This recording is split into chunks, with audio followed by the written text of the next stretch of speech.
துச்சலை சகுனி மறைக்கப்பட்ட வரலாறு.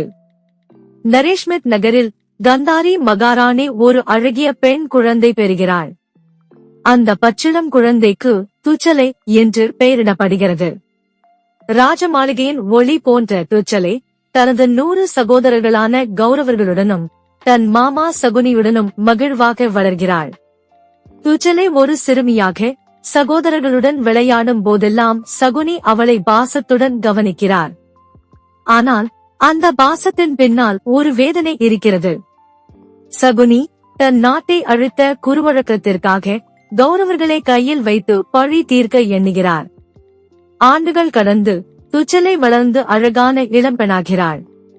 அவளது திருமணத்தை ராஜமாளிகையில் பேச்சுவார்த்தை நடத்துகின்றனர். சகுனி துரியோதனருடன் இணைந்து துச்சலையை ஜெயதிரதனுடன் திருமணம் செய்ய திட்டமிடுகிறார். துச்சலை இந்நடப்புகளை புரிந்து கொள்ள முடியாமல் இருக்கிறாள். ஆனால் அரச குடும்பத்தின் கட்டாயத்தால் சம்மதிக்கிறாள். திருமணத்திற்கு பிறகு துச்சலை தனது கணவரான ஜெயதிரதன் மீது மிகுந்த காதலுடன் வாழ்கிறாள். ஆனால் அவன் குருச்சேத்திர போரில் துரியோதனருக்கு இணையாக நடந்து கொள்ள தொடங்குகிறான்.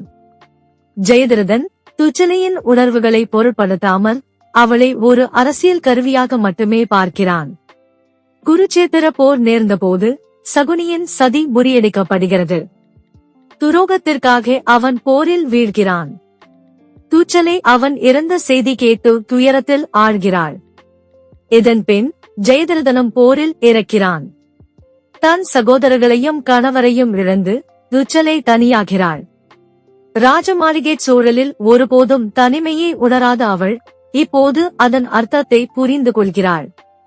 தனக்கென ஒரு வழி தேட அவள் அரசியல் பிணக்குகளிலிருந்து விலகி ஒரு அமைதியான வாழ்க்கையை தேர்வு செய்கிறாள்.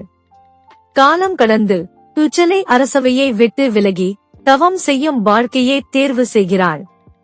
2 பேர் குலத்தில் பிறந்து 2 உலகத்தையும் கண்டவளாக அவள் அமைதி நாடி இறுதி வரை வாழ்கிறாள். முருகப்பெருமானை நம்பினாள். சேனலை லைக் செய்யவும், உங்கள் எண்ணங்களை கமெண்ட் செய்யவும், வீடியோவை பகிரவும் மற்றும் சேனலுக்கு குழு சேரவும்.